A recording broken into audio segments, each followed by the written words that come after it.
Hello and welcome to The Life You're Made For. I'm your host, Dr. Heather Penny. Often our world feels reactive, confusing, and chaotic. On this show, we're going to slow down together. Take a breath, listen, and learn.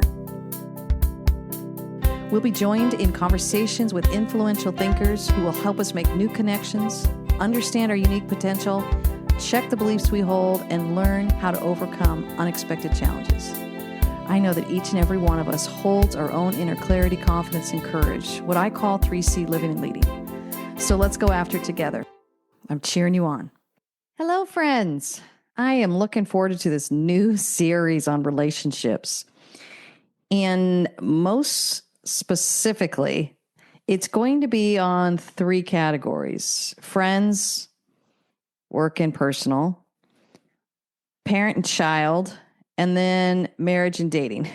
Those three main relationship categories. I'm going to be bringing on some guests and we'll be talking about some of this. So all the challenges and the joys and the highs and lows around relationships, I really want to dive into that because here's what I'm realizing in my work. It's always about relationship. It doesn't matter how many leadership principles or ideas I have or what it is that the company might be needing or the leadership team or the individuals or the leaders who work with me and call me. It usually comes down to relationship. I'm having a challenge with someone I'm working with, they might tell me, or I am struggling in my home life and my parenting or with my marriage or in my dating life.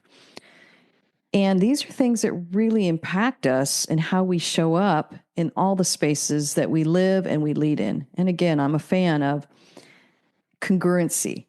Who we are in the home and who we are in the work, there really isn't a whole lot of difference.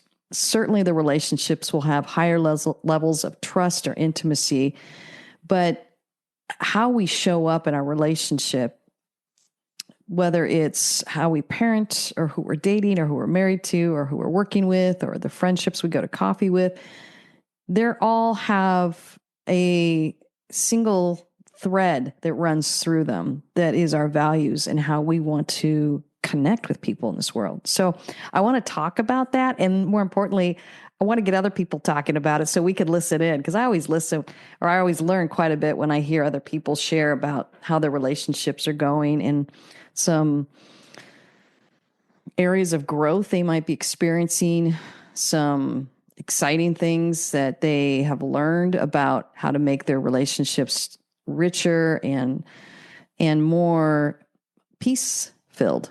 And I think that's what we all want, is having these peaceful relationships. So I'm looking forward to this new series, and I like to start with a solo just to kind of give us a little context for what to expect and a little bit of just coaching around relationships. So I'd like to put that on the table so that you can anticipate what's going to be coming down the pipe for us. But I want to start with this idea of being selective. If each of you can just think about a target with concentric circles moving in closer and closer and closer and smaller. These are what I think of when I think about what I call friendship circles. And in the middle of where that bullseye is, picture your heart there. And your heart is sacred. It is where you hold your emotions, your feelings. It's connected to your spirit. But the heart is where we breathe in and out our relationships, how we're feeling about them. And understanding the state of your heart and the values that your heart holds, like loyalty, honesty. These are some personal values I hold in friendships and in relationships, because who I let into that inner circle are what I call more of my heart relationships or my heart friends. Now, this idea then too of you don't have to just cut people out of your life per se. It's just you're going to need to bump them out further if they don't align with maybe your core value of honesty that's right up next to your heart, or if you just can't handle that many people next to your heart. I remember before I had kids, I could tell you probably I had at least 20 heart friends. But I'm telling you, once I got married and then have kids, those those three really took up a lot of my energy for relationships. And so the amount of people that I could keep in that heart circle really reduced to closer to two or three. And that surprised me. And it took me a while to figure that out because I was trying to balance all of these deep and intimate connections that I did not want to lose. But frankly, I just couldn't keep up with after having kids and being committed to a man that I said my vows to. And at times we've had to work on different things together. It required much more of my energy, whether it was on our own personal relationship or whether our relationship together or really our relationship with our kids. So I realized that when I chose more of a family life and marriage and kids, I couldn't keep up with all the heart friends that I kept up with at the single place.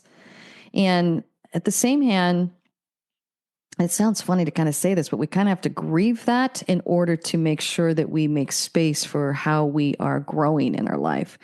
But when we grieve something like I can't keep up as many friends that I used to, what I'm realizing is it helped me let go of that and face what I did choose, which was marriage and kids and a really high level of intimacy and trust with the man I said vows to and with the kids that I'm raising.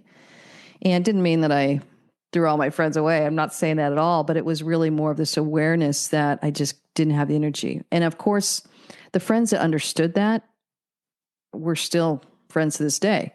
The friends that didn't understand that or didn't appreciate that took a little bit of a hard turn because we couldn't keep up the pace that we had normally had together. And that's okay too. We get to bless and release everyone that has been a part of our journey in our life. But I really want you to stay in the driver's seat as you think about your friends. So my number one focus for you is be selective and then really evaluate who's up there next to your heart, who might be a ring out further or two or three rings out further. Like you want to keep them in your life, but you don't have the same amount of energy that you might have for the friends and the relationships you keep up next to your heart. And this can apply to, again, all of your different categories of work friends, professional friends, personal friends, longtime friends, new friends. But how we manage that helps us really look at the energy that we're giving to the people we want to give to, not just the people we're trying to keep up with or a standard for ourselves that we're exhausted. I know I came to a point in my life where I realized I loved all these people that I had, but I couldn't keep up with them. I couldn't keep up with the connections and the pace that I used to do before family life. And then also, honestly, before working full time. So things are always shifting and changing. It's really important for you to take a close look at how your friendships are shifting and changing with you and how you are communicating that. And that's where I'd move into the second point really is how we communicate what you need and what you want is so critical. But we can't do it if we don't first understand the season of life we're in. I remember going back to work full time, and I'm telling you, it was complete intensity. But I realized that sometimes I didn't do a very good job at telling some of my friends, hey, things are going to change. Remember when I used to meet you at the gym at 10 a.m. and we got to hang out and work out together and all that? I can't do that anymore. And I'm so sorry and I'm so bummed, but can we make time to meet for dinner once a week or once a month or whatever it is that could fit a little bit more of what I could do? And I'm learning how to say that more too in the front end so that I can communicate when seasons in my life were changing. I remember I was working full time. I had 2 young kids. My husband was traveling quite a bit and I was starting my doctorate. You can see that all of those different seasons in my life were shifting and changing. How I communicate that to my relationships that I really valued and cared about is important. And some I did well and some I did not so well. But I remember one thing I started speaking up about is saying, I am realizing that I am not the type of friend that talks to you every day. So that if that's something that's really important to you, that is part of your values as a heart friend, I am so sorry, but that's not something I am good at. However, I am really good at that. Whenever you reach out to me, I'm there. We can pick up right at where we left off.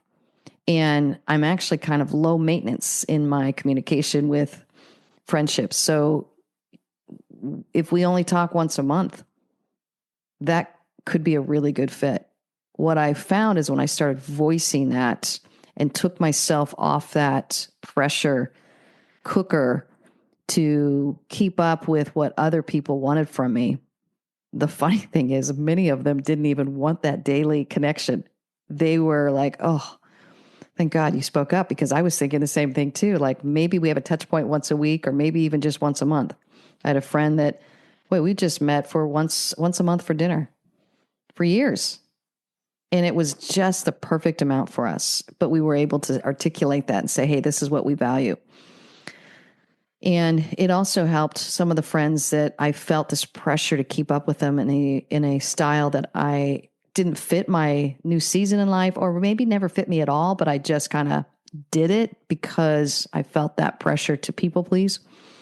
Once I was able to be honest about it, again, everybody respects honesty. They may be a little disappointed, may not appreciate that the rules are kind of changing or it's not what they want, but give people a chance to just be disappointed for a little bit. And most of them just circle back around once they understand who you are and how you're able to give to them and how you're able to show up.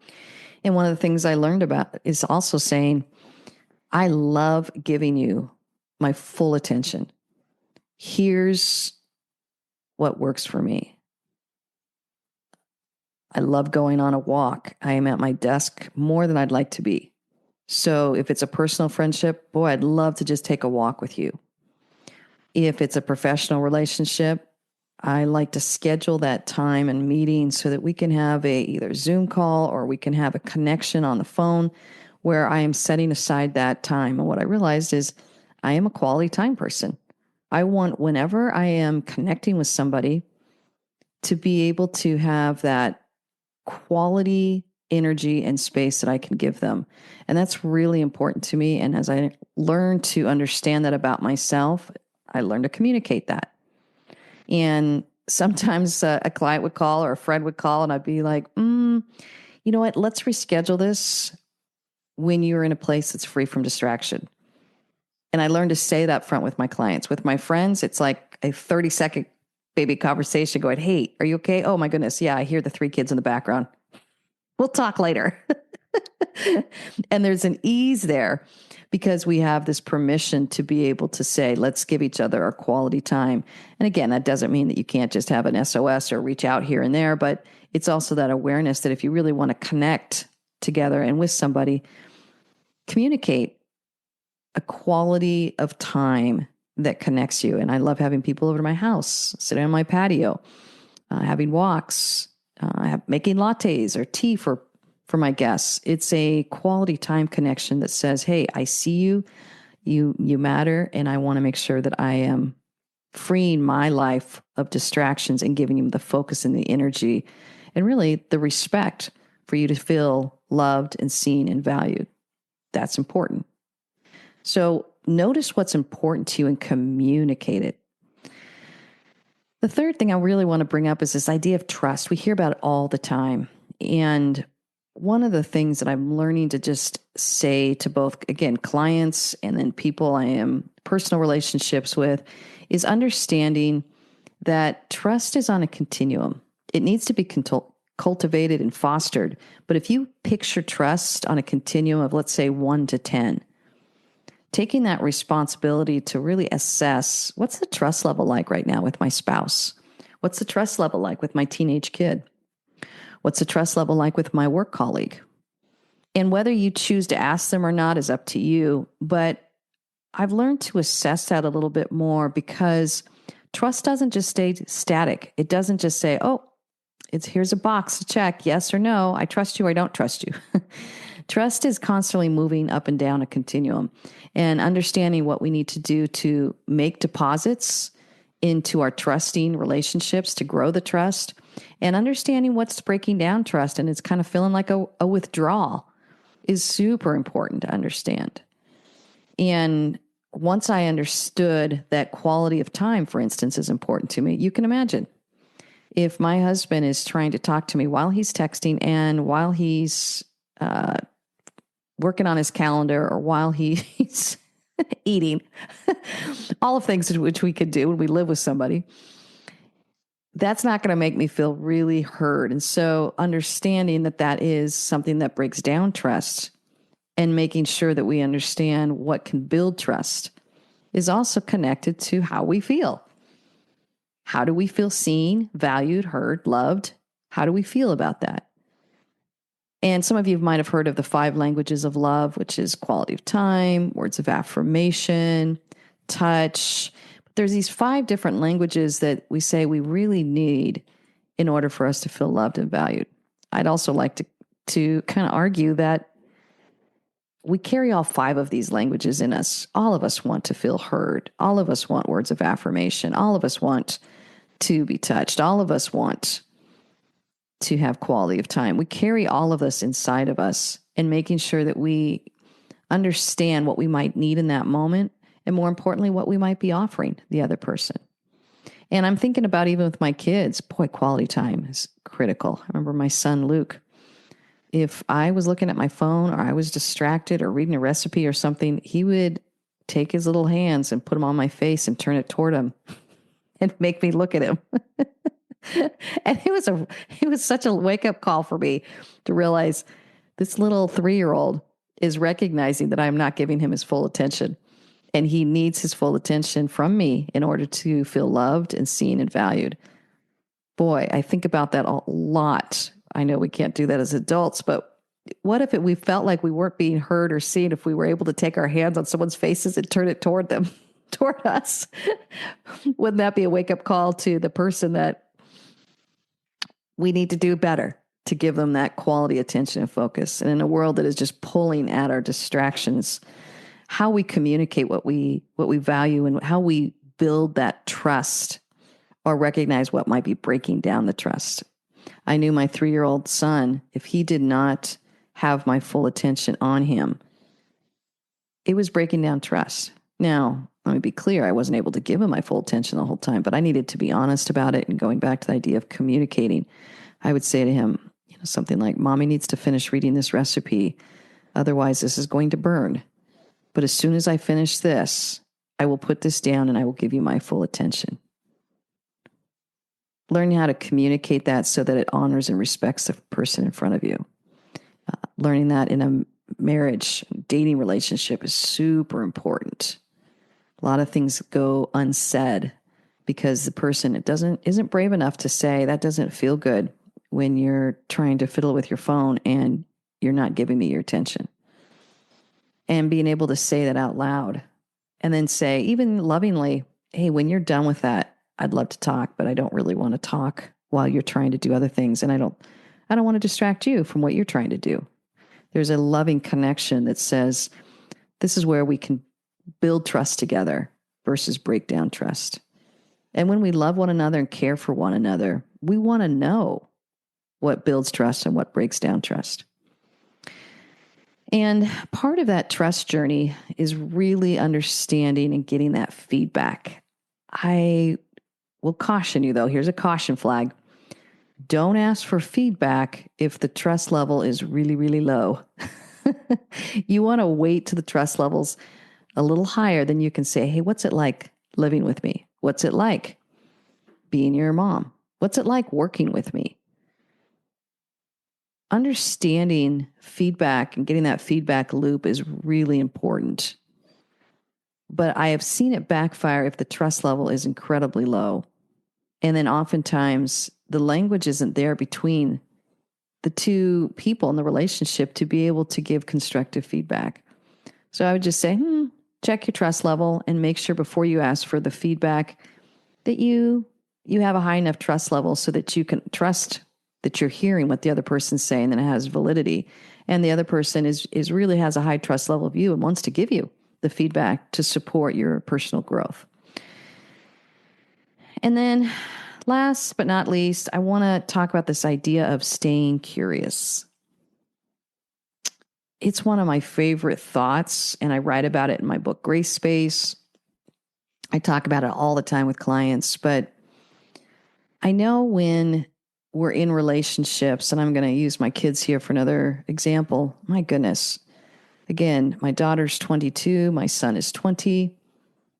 I think about stay curious a lot because who they were at 15 and who they are at 20, vastly different, and who they were at 3, right? Kids are constantly challenging us to stay curious about their growth and what they're thinking and what they believe and their opinions and what they value and what's shifting or changing.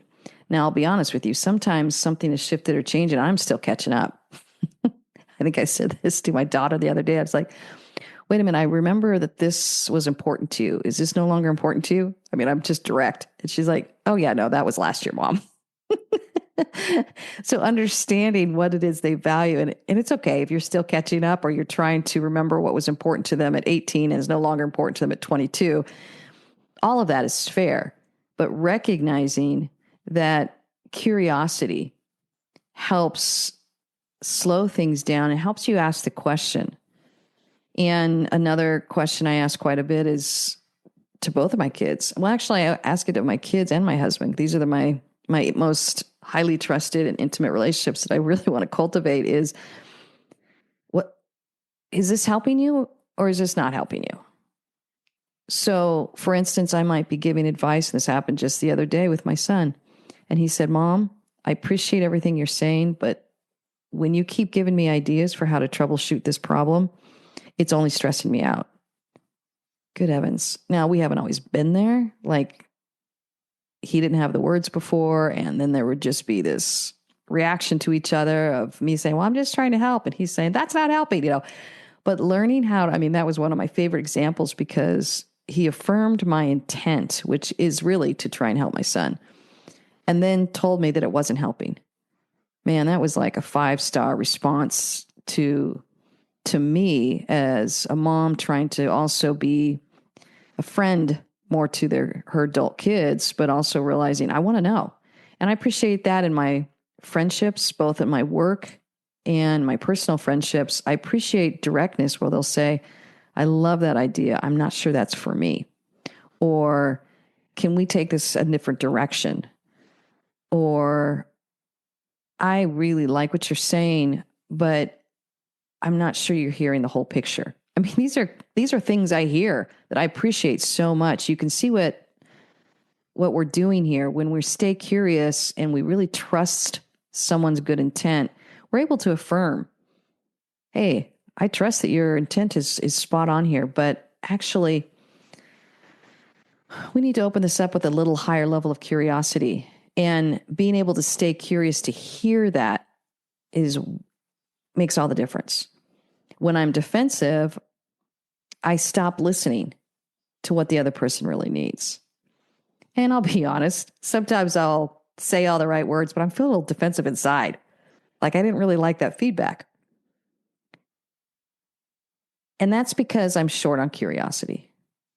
So curiosity is one of my favorite things to reach for, because that I have a split second sometimes of like hearing feedback that I don't really appreciate, or that could feel a little like it's got a little bit of a sting to me. Like it's probably stinging my ego is really what I want to be honest about. And I think there's this awareness to be able to say,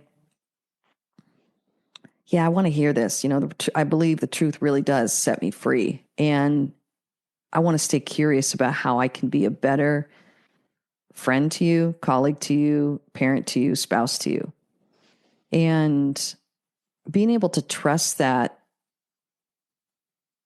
requires a level of curiosity so that you can do follow-up questions like, oh, what would help? And I remember in the case of my son, I said, well, what would help? Would you like it if I just prayed for you? And he said, actually, I would love that. And I was able to show up in a way that he needed, which is all our intent. I remember my husband talking to me about a business plan. And I have never short of ideas and creativity. my husband does not appreciate all my wonderful ideas and creativity when he has not asked for it. Okay. Huge difference. He loves all my ideas and creativity when he's asked for it. But when he's trying to come up with his own ideas and creativity, he needs a listener. And so I've learned to just be really direct. Do you want me to brainstorm with you on this, or do you want me to listen with you? And I am so glad I asked, because the conversation goes so much better when I realize what role this person needs me to play. I do the same thing with my clients. They'll bring up maybe 5 or 6 issues in the span of the first 5 minutes of our talk. I'm quickly writing them all down. Then I'll say, okay, I heard these 5 issues. Which one would you like to start with first? And you see what that does is it keeps the curiosity keeps us in the conversation. It really keeps us present, and it protects us from making assumptions, and it protects us from being defensive. So I cannot emphasize curiosity enough when we talk about our relationships. It will get us out of a world of hurt. It'll help us understand the person in front of them or in front of us. And it will make sure that, we can turn the curiosity on ourselves and say, well, what's important to me? Or what am I capable of giving or not giving? Or what expectations do I hold for this relationship, and how am I communicating that? So curiosity goes both ways, but it keeps the relationship respectful, kind, and committed to understanding one another. So I also came up with the seven different challenges in my conversations I've had with people. And I just want to go through these because, again, when I talk with people, it's relationships that are usually something that they're grappling with. And I might as well be transparent with each of you as my listeners here to say, yeah, these are some challenges. Some of them you might feel really basic or familiar with, but I tried to capture them so that you can have some takeaways for your own personal relationships. So as you listen to these, you might decide which one you want to focus on. Because remember, all of these different strategies to overcome challenges take practice. If we don't practice things, we drift into something that we don't really like. So one of the first challenge that I, of course, hear about is communication barriers. And to specifically overcome a communication barrier, like not hearing one another, or maybe not speaking up, or one of you might be an internal processor, one of you might be an external processor. One of the things I see a lot in our workplace is just the high intensity of the pace of work is people just aren't taking the time to say what they need from the other person. And so there's a lot of frustration building up, or there's too many meetings or too many emails, too many things on the calendar, so that we can't really take care of our work relationships to say, here's what I need in order to move forward, or here's the resources that will support me, or here's what I need from you to partner with our departments. These are all things we need to say, because one of the biggest communication barriers is time. So assess really what your communication barriers are, and then practice this active listening. When we practice active listening, it means we're focusing on truly understanding before we respond. And we are clarifying, and again, we're reaching for that curiosity. We're committed to building trust. We're clarifying, hey, I think I just heard you say this. Was this accurate? Many times I am corrected on what I heard. And I actually love it, because that means I am getting refined in my listening skills. And I'm also recognizing sometimes I am literally repeating back verbatim what they said, but they're still going to correct me because it's not what they meant to say. They meant to say something else. And I don't care. Whatever makes them feel heard, I care about. I'm not going to sit there and argue with them and say, well, I wrote this down exact word for word. That's not what I'm there for. I'm there to really support them feeling heard. And they might have said a statement, but in further conversation, they're realizing, I don't really think that statement anymore. In fact, that was actually too extreme, or I've just refined it since our conversation. So understand those communication barriers is the first challenge, and then practice active listening. The second challenge I see in relationships is conflicting expectations. Boy, this goes back to my conversation of I am not the type of friend that will talk with you every day. I didn't even realize that I could say that. I spent a lot of energy in my early years trying to keep up with daily conversations with people, thinking that's what I'm supposed to do. But more importantly, it's what they either wanted or needed, or we both just thought the other person needed it. And no one ever communicated. Like I said, once I started communicating, hey, I'm not the type of person that will talk to you every day, but I do love staying in touch. And this is probably, let's talk about our cadence for connection with each other. And for some people, it's, every other day. Maybe it might be once a week, might be once a month. And then it's like, okay, let's dig a little deeper. Are we talking about a coffee date, a face-to-face dinner, or going out on a walk? Or what are we talking about? Some people are like, oh no, I just want to hear from you at least 5 minutes and just see how you're doing. Some people are like, oh yeah, I really want to get into it.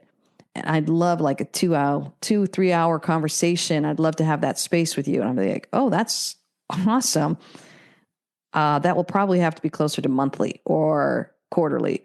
Or then I have to decide, is that something that I want? And sometimes I've had to say, I remember someone calling me recently saying, I'd love to talk to you about coaching. I'd love to support people in coaching as much as I possibly can. But one of the boundaries I'm realizing I can no longer do is, can we have a coffee date? I just can't. I can't do the face-to-face. I will have a phone call with you. I'll have a Zoom call with you. I'd love to support you, but I have to keep it pretty time bound.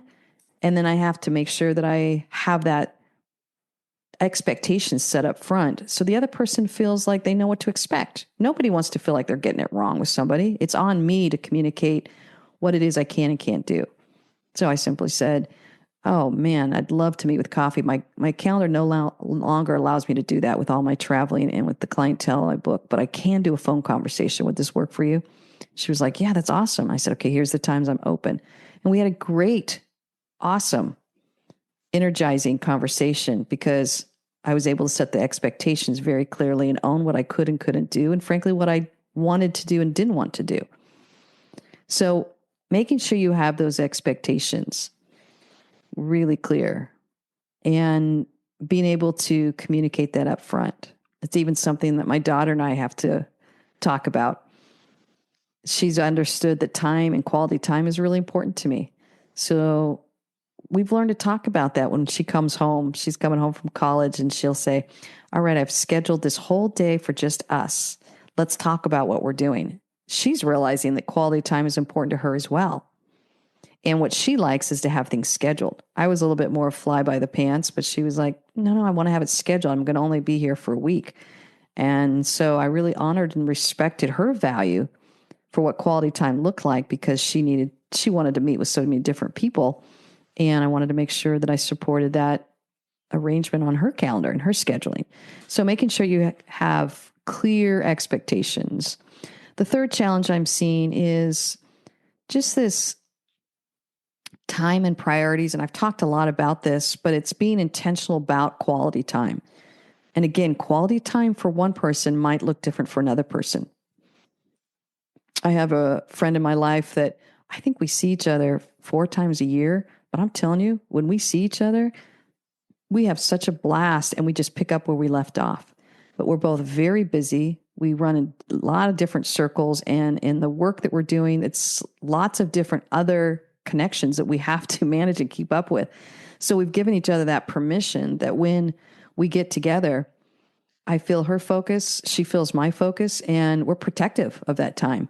But we're not able to give each other the time that we did maybe years ago before kids and families and work and all this other stuff.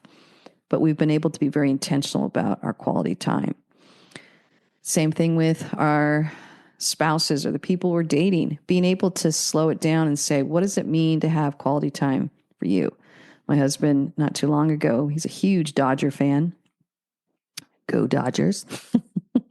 I grew up a Dodger fan as well, so it works out really nice. But I don't like to really sit down and watch games on the TV. That just can be maddening for me. I love any live event, but I remember him saying, I really want you to watch the playoffs with me. And I remember thinking, oh, that's his quality time. That's what he loves. So we sat down and I was able to watch it. And then he realized that I loved hearing some of the lore, the baseball lore, history behind some of the players. So he would give me some of the dynamics that were going on with some of the players, which I found so fascinating, interesting. And he knew that would keep me engaged for the game. So we had a fun way of which we stepped into quality time that was important to him, but also the way I like to watch a game. I don't want to just veg out and eat popcorn and stare at the TV. I'd like to have a little bit of interaction with baseball games. So I think it was really a fun idea for us to understand what quality time looks like. And that helps us overcome the challenges of time and priorities. And again, I see this in the workplace. We call it our cadence, but being able to come together and knowing when you need to have a one-on-one meeting, knowing when you need to have a department meeting, a group meeting with your supervisors, with peers, with direct reports. These are all important to have these cadences for how you manage your time and making sure it's quality. Sometimes your direct report only needs 15 minutes of your time, but it needs to be maybe weekly. Sometimes a connection with a peer is really important, and maybe it needs to be daily. Maybe it needs to be monthly. I don't know. But really assess all the different levels of working relationships and be intentional about how you create that time.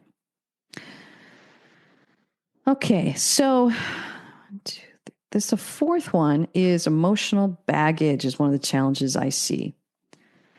And emotional baggage, it just reminds me of a counselor and a coach that I worked with, and she's often said, yep, you got to do your growth work. And it was just a phrase she used quite a bit that I loved because it reminded me that I think the best gift you can give any relationship is do your own growth work. And I remember talking to a client recently, and she was really struggling with the work relationship. And as we were going through it, I said, okay, we got to separate it out. Which part of this, and all of this I say with all my three fingers pointing back, but which part of this issue is about stuff that you're carrying inside, and how much of this is really about the person in front of you? It's a really hard question to ask, but it's a courageous question. It requires vulnerability, but it was so powerful to listen to her answer it. And she really owned. She goes, yeah, this feels familiar. This happened to me at 3 different places of work. And I said, okay. And did they get resolved? She's like, no. And I said, and then it's happening again here. And she's like, yeah, I'm feeling the same feelings, these emotions, and I'm not being heard. And when I speak up, I'm just feeling run over. And I was like, okay. Then I think this is our time to practice a new way to step in the relationship. And, I would just gave her what I would coach everybody in, of just saying, okay, say, I'd love to have a conversation with you. Here's my intent to be able to communicate what we need from each other and to be able to get on the same page. That's my intent for this meeting. And I'd love to make sure that we're really hearing one another. And I said, at any point, if you're not feeling heard, just stop the meeting and say, I'm not feeling heard. I need to go back to that point that I just made and see if you've heard that. So she did all of that, and it was wonderful. But she really had to own initially her own baggage, so to speak. We all have baggage, right, that we bring in. And when something feels, let's put it on a scale of 1 to 10. If something feels like an 8, 9, or 10, but it really is an episode of maybe a 2 or 3 of intensity, we got to go back and really look at that and say, this feels a little too intense. I'm feeling a little too emotionally charged for this compared to what just happened to me. So really being aware of kind of the emotional baggage and then working on your own personal healing, self-reflection. And that goes back to what I mentioned earlier about even just asking for feedback. It really helps you step into that new growth phase to recognize your impact on people. And then you've heard a lot about this. Number 5 is boundaries in space. It can be a relationship challenge if we don't have clearly communicated boundaries in space. Define that and respect what each person needs. And if it's not getting respected, remind people, wait a minute, this was a boundary I set. I cannot keep having meetings at my lunch hour. Or I want to make sure that we're both sitting down. This is something that my husband and I do. I want to make sure that we're both sitting down and having the space to talk about our calendar.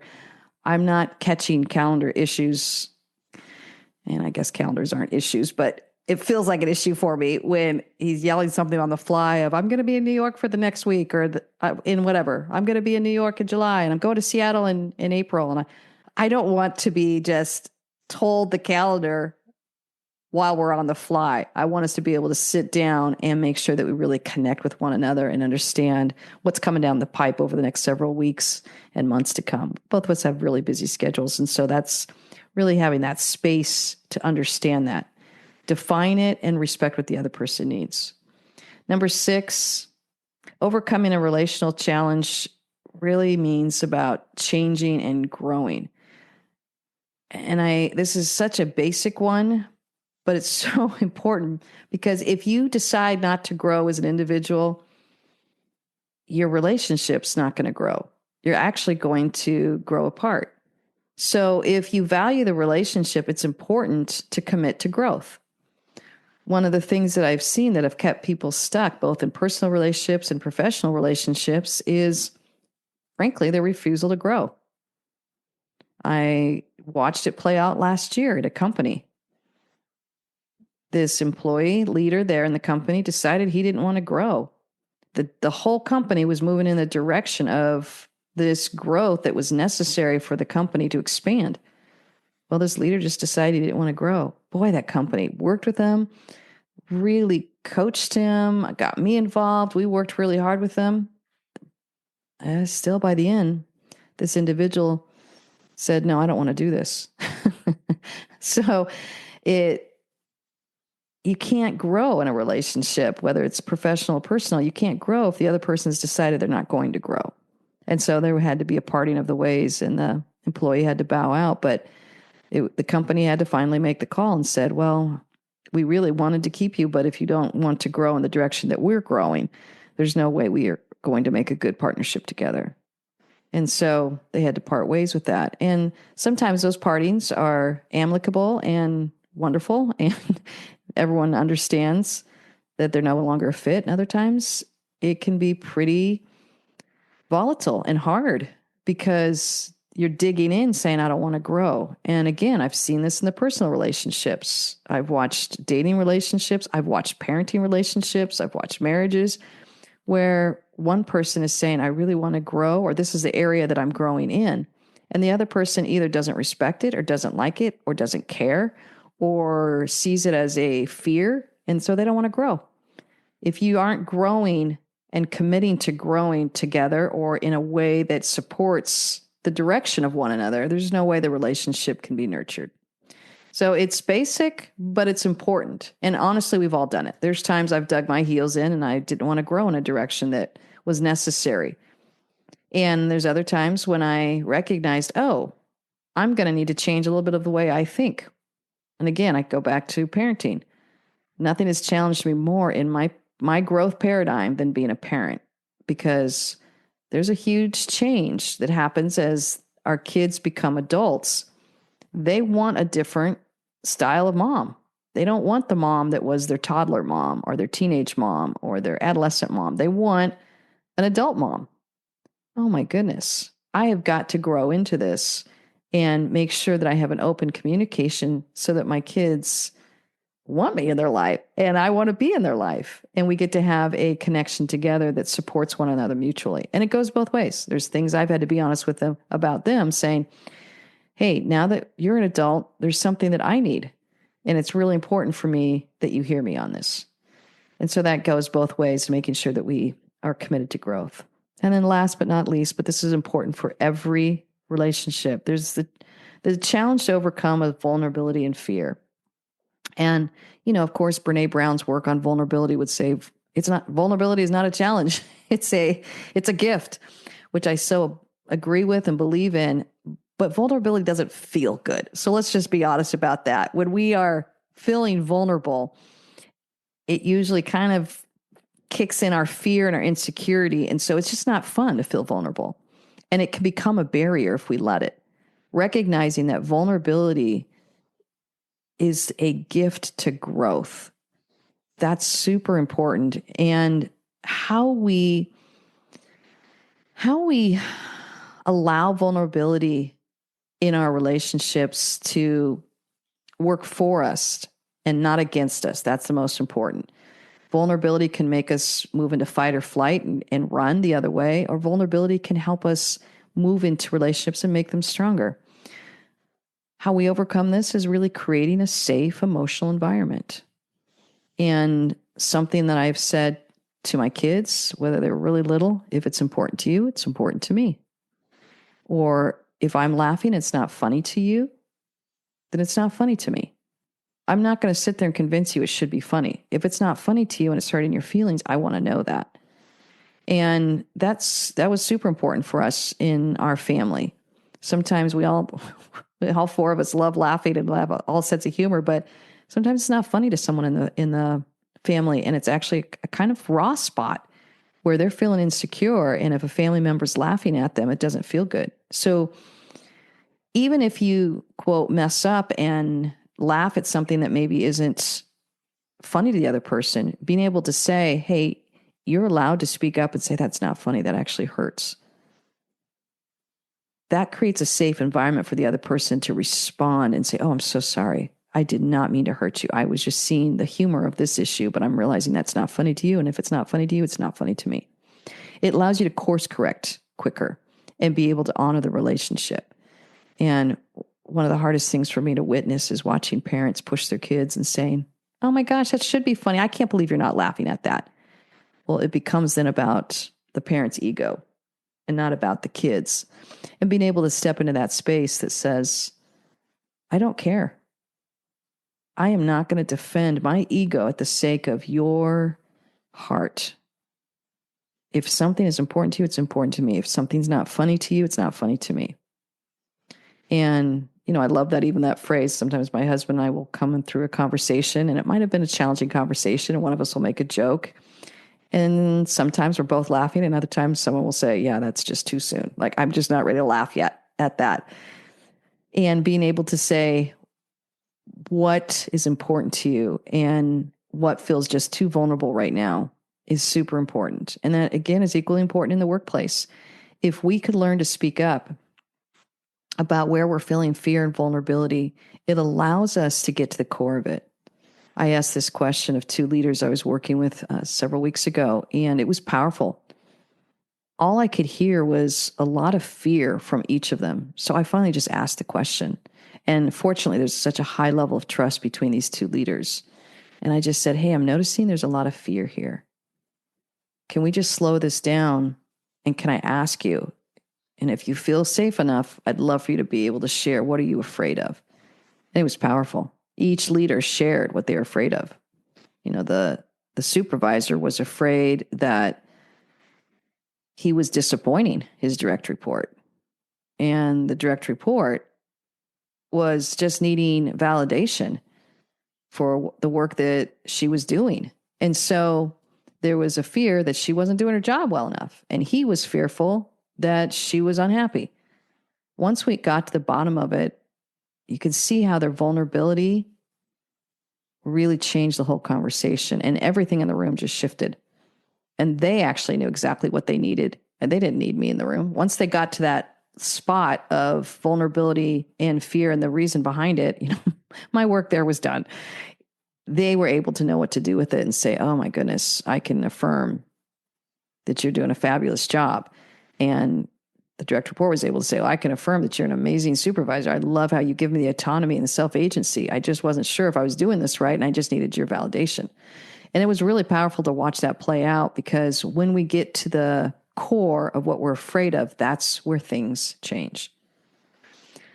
So those are 7 areas, 7 challenges, and how we can overcome them. And boy, I just want to encourage each of you to step into your relationships with the intentionality.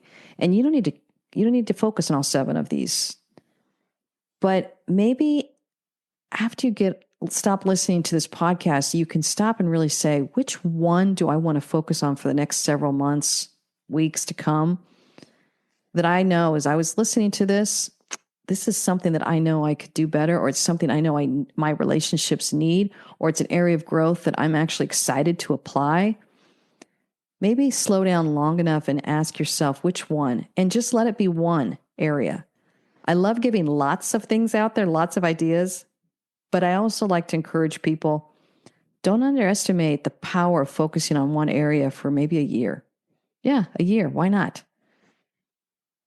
Our tendency in this consumer culture is to keep reading and keep listening, but we really don't slow down long enough to say, I'm going to take this one practice and I'm going to try it.